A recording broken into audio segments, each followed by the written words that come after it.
Bitcoin is a new chapter in economics. It's a new chapter in money. And for people who spent their whole life studying economics and money, are they willing to say everything they've learned up until that point is wrong? No, they're not willing to say that. Bitcoin comes around and I'm allowing it to like I said, I wrote the phrase, you don't change Bitcoin, Bitcoin changes you, right? So that came from a conference called Crypto Springs in Palm Springs, California, and this woman comes up to me and she just found out about Bitcoin and here's how she can make it better.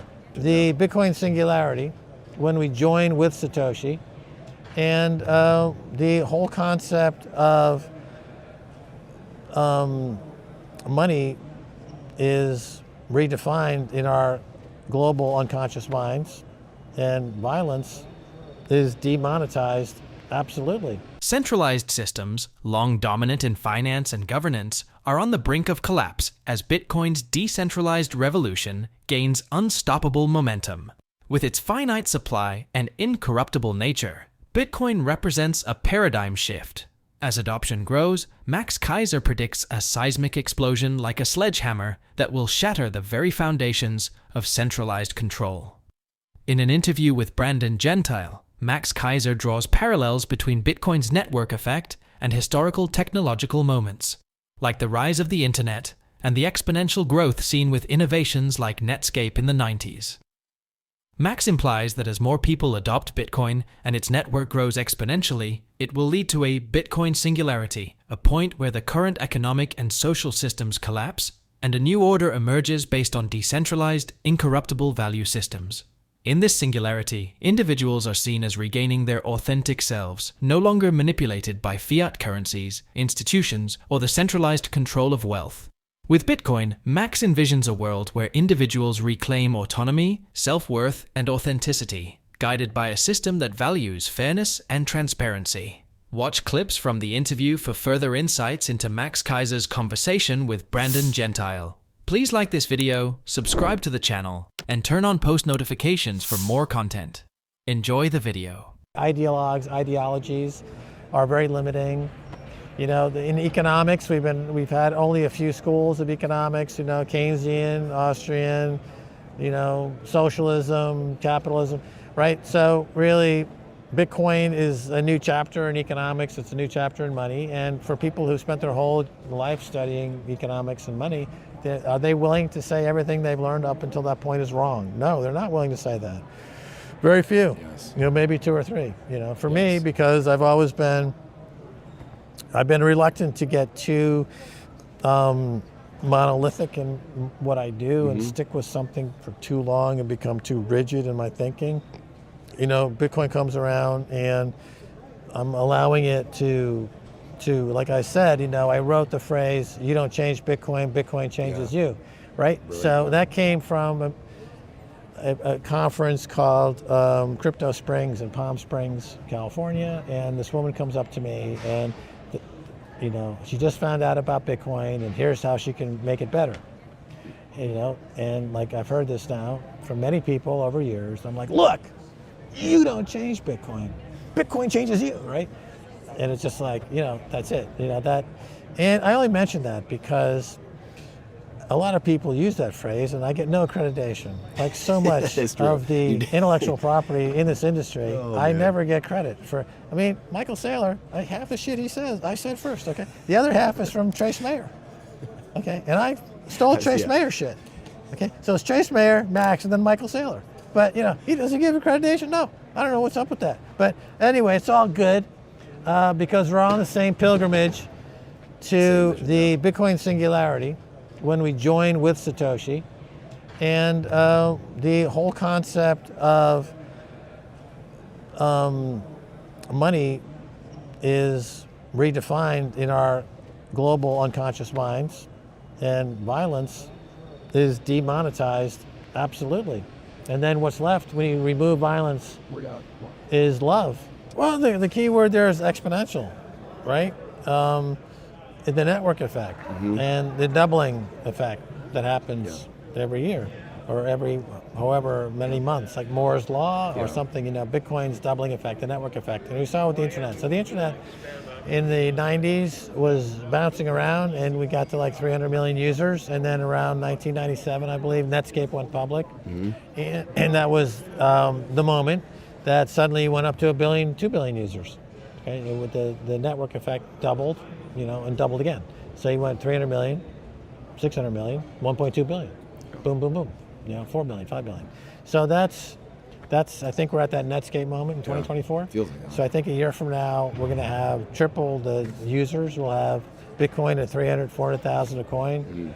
We'll have people are pulled into it. It's like a black hole, if you will. All value, everything goes to zero against Bitcoin in terms of purchasing power. Yeah.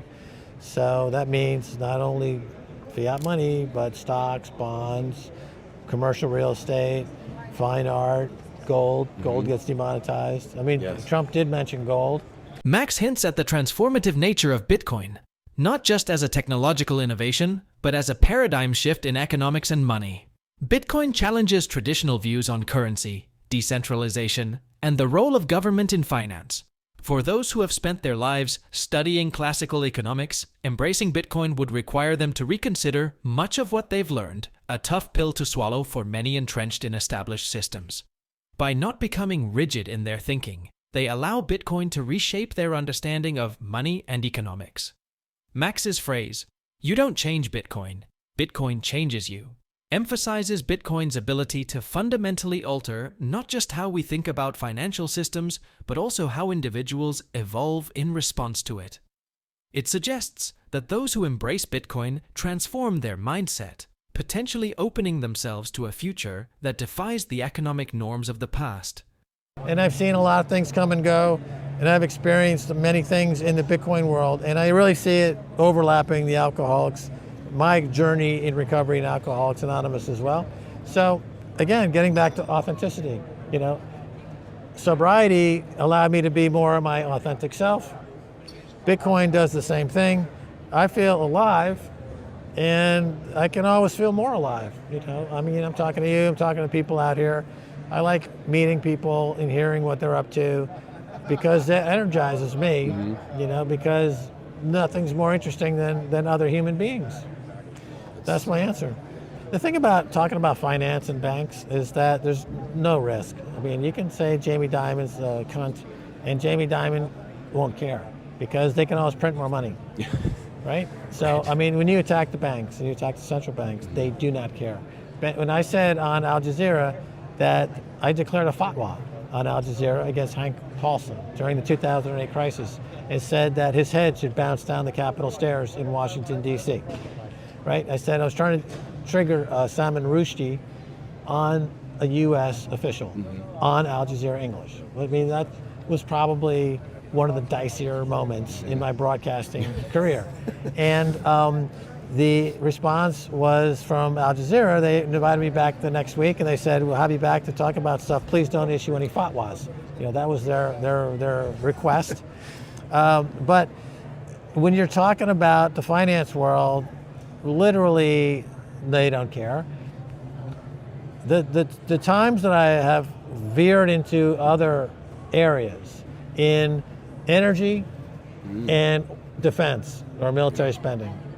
Okay, the most journalist murders are environmental journalists covering the energy industry.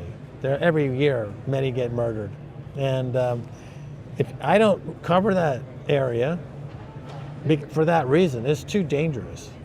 It's too dangerous. Also, military contractors. I make jokes about them, etc. But I don't do an expose like on Rockwell or Boeing. I would never go out there and say, an insider told me Boeing, is selling faulty equipment or something like that, because they would kill me. They kill people. Yeah. Right. That's so. Yes.